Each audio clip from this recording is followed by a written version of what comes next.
The next block for our Dementia lap pad is a sliding block.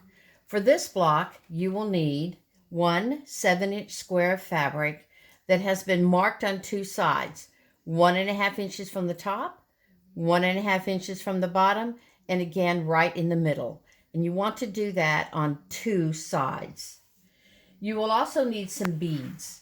You can use plain beads like these, or you can use fun beads. I found these at Hobby Lobby, and they are vehicles, and I thought it would be fun to use for this particular project. You will also need a 45-inch shoestring. This one is stretchy, which makes it even more appropriate for this project. You will want to keep the plastic ends on it just in case the shoestring comes loose or something happens to the block and it has to be repaired later. So we're going to begin by putting one of your beads on the shoestring and placing the shoestring across the first mark that you made. At about 1/4 inch, you are going to be stitching your shoestring in place. Make sure that you back stitch on each of the shoestring ends, just so we can guarantee that it stays in place a bit longer.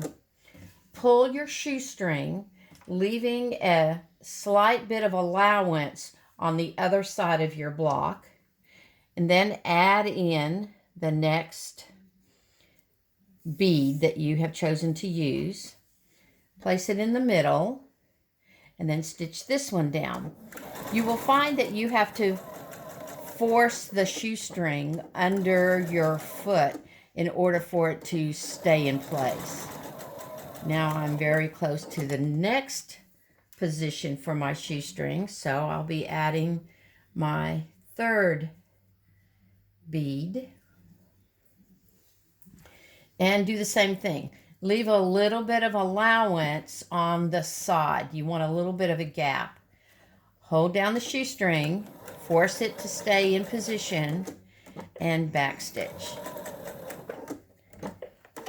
Clip your threads. Now turn it around. Make sure that all of your beads are in the center of your block so they don't get in the way.